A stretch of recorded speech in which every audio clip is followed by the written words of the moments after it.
everybody. We're back to Circle Time in Geveret Fladwood's living room. Today I have some very special guests. I have my dog Molly, who decided to join us, and I'm Paige, her daughter. Paigey, my daughter. You guys have met her before. They're gonna help me out today a little bit. Before we get started, I need to tell you that I got all of the videos and the texts and the pictures of you guys doing all your robin stuff today, drawing pictures of robins, taking walks and finding robins, writing books about robins, counting robins. Oh my gosh, amazing. Keep them coming. I loved it. It made my heart super, super happy to see all of you doing that today. So let's get started. Yesterday, our robins had a problem. Well, our birds had a problem. Do you guys remember what they were doing? They were fighting. Do you remember why? They were fighting because none of them knew which one was the robin. But we helped them solve the problem and come up with a solution, and we were really smart. Do you guys remember Smart in Sign Language? We were so smart that we read a book to find out the information and what a robin looks like. And we remembered that a robin has kind of a grayish brownish back with a reddish orangish belly that sets it apart from all the other birds. The birds that are just red or the birds that are just yellow. The robin looks different. So we fixed that problem. Well, today, these robins have another problem that we need to help them with. So, I don't know if you guys know this, but robins can't fly at night. Birds can't fly at night. Oh, sorry, that's baby Thea coughing in the background. Birdies can't fly at night. They can only fly during the day. So when it starts to get dark outside, they have to go find a spot where they can go sleep. So these birds are having big trouble today because they don't actually know where they're supposed to go, and it's getting really dark outside. So Mr. Robin here was flying around. He realized it was getting dark. His eyes are not so good in the dark. He can't keep flying. He has to find a spot to sleep. He didn't know where to go, so he landed in a fishbowl. Paige, is that where birds are supposed to sleep? No. In a fishbowl. No. Who sleeps in a fishbowl? Fish is.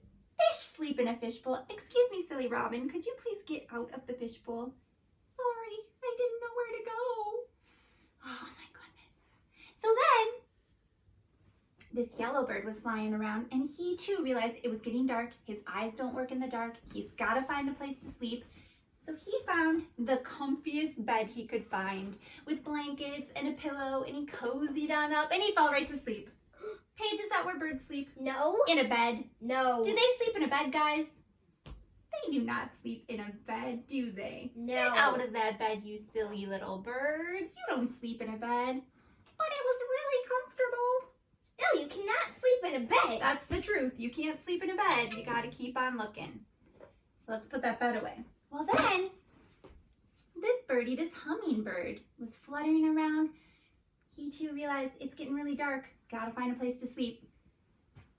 So he just went to sleep right in this bucket. What? Is that where birds sleep, in a bucket? No. You just fly around and find a bucket? I don't think so, right? Nope. Please, hummingbird, could you get out of the bucket? Oh, all right, but I'm tired and I can't fly anymore. But Well, you don't sleep in there. we're gonna keep trying to figure out where you sleep because it's not in a bucket. Well, then this red bird, this cardinal, was flying around and too needed to find a place to sleep. So it flew around, and outside on somebody's porch was a nice little cup of coffee, and choop, in goes the cardinal. Guys, is that where cardinals sleep? In a cup of coffee? No. No, cardinal, please get out of there. Oh, sorry, it was a little wet in there. Maybe that's not the best place for me to sleep. Nope. Nope, definitely not. So guys, we have a real problem here. Can you guys help think about where these birds are supposed to sleep? If you know where they're supposed to sleep, I want you to shout at your computer or your phone right now. Tell these birds where they're supposed to sleep. Paigey, do you know where they're supposed to sleep? Yep. Where are they supposed to sleep? In a nest. So smart, Paige. They are supposed to sleep in a nest. And I have a couple nests here. And these nests are made out of grass and sticks.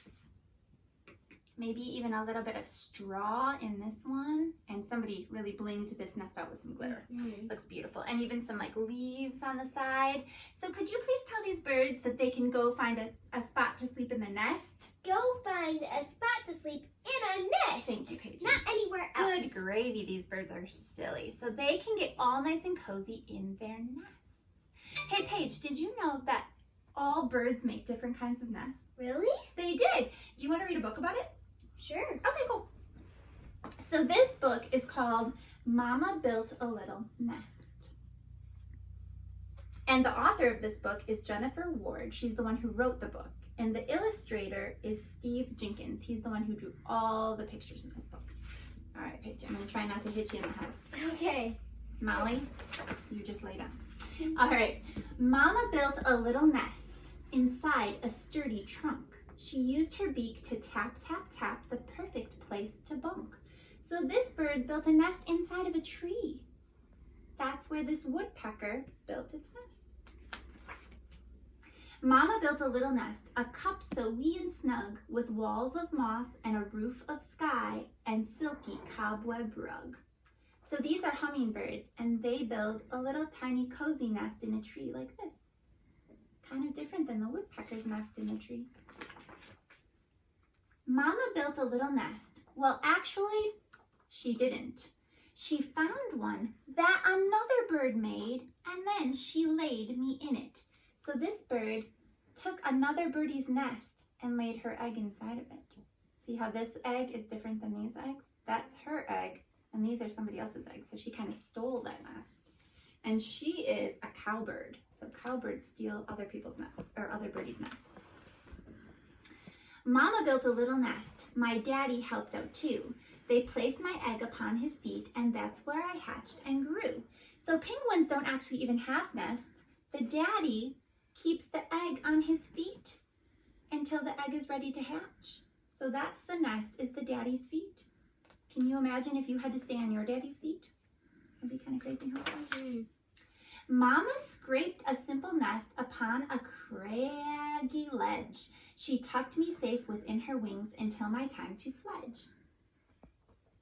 So this bird kind of makes a nest on top of like a big cliff. And look it looks like that bird is bringing a fish to eat. Daddy built a little nest, and then he built another and another and another, hoping to impress my mother. Where did these birdies build a nest? Do you guys know what this is called with all the pokey needles sticking out? Do you know what that's called? Yes. What is it? It's a cactus. So this kind of a bird builds nests inside of a cactus. Would you want to live in a cactus? No. Do you think that might be a little pokey? Yep. These are called wrens. These birdies are wrens, and they build nests in a cactus. Mama built a little nest. She used her beak to sew a woven nest of silky grass, the perfect place to grow. So this is called a weaver bird, and she used grass to make a hanging kind of a nest. That's a pretty cool one. Mama built a little nest by digging out a burrow. It was a hoot, our little home, a safe and feathery furrow. So this owl built a nest in the ground, in the mud. Did you know birds could do that? No. I didn't know that either. You learn something new by reading a book, don't you? Mama built a little nest. She gathered twigs that float and placed them on the water to create a cozy boat. So this bird makes a nest in the water to put her eggs in. This is called a grebe.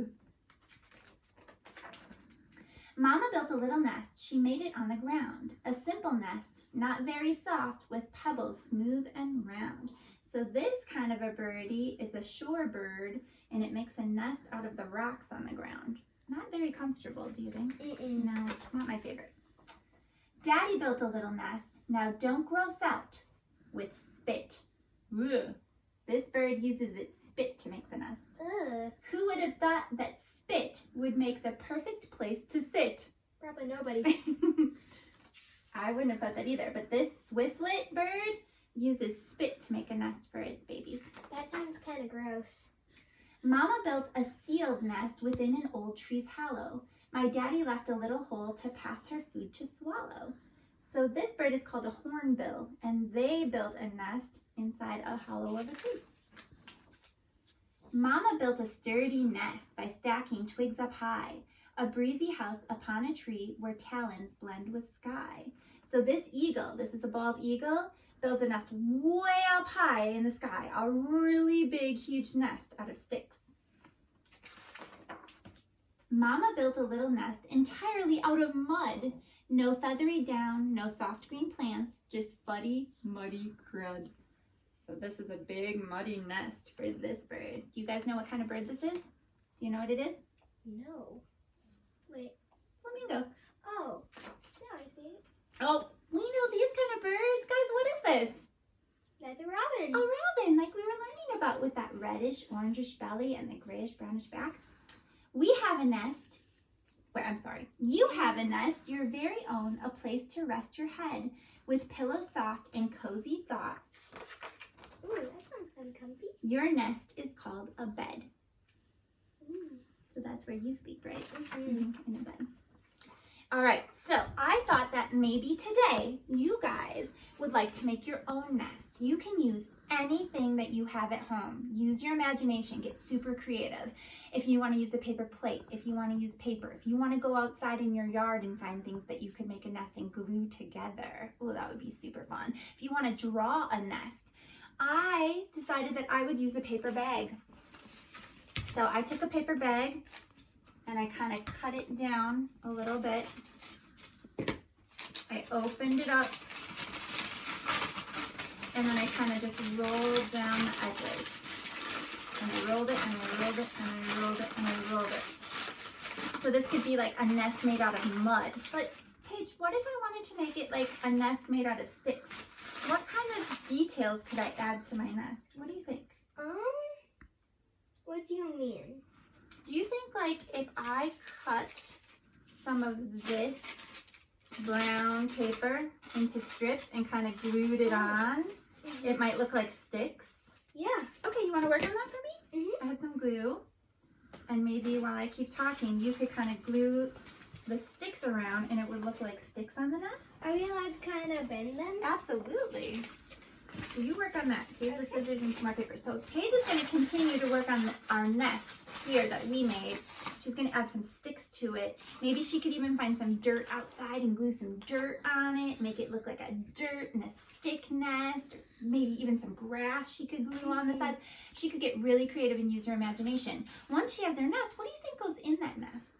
Birds? Birds. But what else could go in that nest? Like rocks or like What are these? oh, eggs. Eggs! You guys could try to figure out how to make eggs to put in your nests. And maybe you could even draw or make some birdies to go in your nest too. If you do that, will you send me some pictures? Because I would love to see what you guys come up with, okay? So that's something that you could do for today too, is try to make your own nest. And I can't wait to see what you do. One other thing that I thought maybe would be really fun for you to do today is yesterday I asked you to go look out your window and count how many robins you could see. Make some marks and then count those marks and tell me how many robins you could see. Today I want you to try and look for something different outside. I want you today to try to find squirrels, okay? Because it's springtime and all the squirrels are going crazy right now too, just like the robins.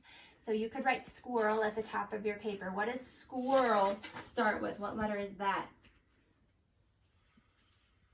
You know what that is? What is it? It's an S. It's an S.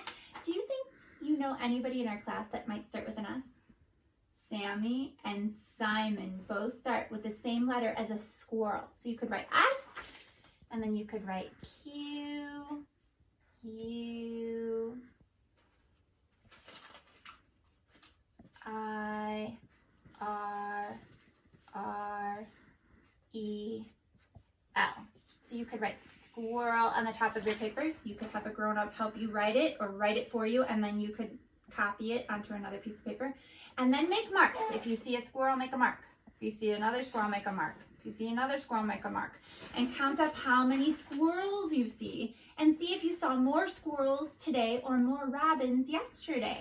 Or you could do squirrels and robins at the same time and see which one you see more of. Do like a comparison. See if you can figure out which has the higher number. That might be a fun thing for you to do. Another thing you could do today is I brought my drum and we're going to end it like this. We're going to end it by doing syllables with our names because all of our names have different beats to it. Remember when we used to do that in the class? We used to clap out or use Geveret Fladwood's drum at school to do our beats. So we would do something like Noah, Sammy, and How many beats was that? Sammy. 1, 2. Noah. 1, 2. Well, you could do that at home. You could clap out the beats to everybody in your house, or your dogs, or your cats, or your bunnies, or your fishies. Whatever you have in your house, you could clap it out, or your grandma, or your grandpa. So, Paigey, should we do you? Mm-hmm. How many? Should we do Paige or Paigey? Anything you want. Should we do Paige? Sure. Watch this. Paige. How many beats do you have to your name? 1. 1 beat to Paige's name. Paige. Should we do Geveret Fladwood? Mm-hmm. How many beats do you think I have? Should we see? Okay. Geveret Fladwood. Should we count it out? Mm-hmm. Geveret Fladwood. 5. I have 5 beats to my name. Should we do Molly? Mm-hmm. Molly. How many beats is that, guys? Molly. So she has 2 beats, 2 syllables to her name. So you guys could try to do that today at home too. You could even go around the house and go, couch, Mm-hmm. couch. How many beats is there in couch? Just 1. Couch. So that might be something fun you could do too Mm-hmm. while you're staying at home. You could do it with your brothers or your sisters or anybody you want to. So that's it for today, guys. I cannot wait to see all of your nests, and I will make another video tomorrow. Also, Paigey read you guys a book, and I'm going to send your mommies and daddies the link to that. If you want to see Paigey reading you a really silly book today, you can go to the link and click on it, and that might be another fun thing for you to do. All right, I hope you guys have a super good day. I love you guys, and I'll see you soon. Bye.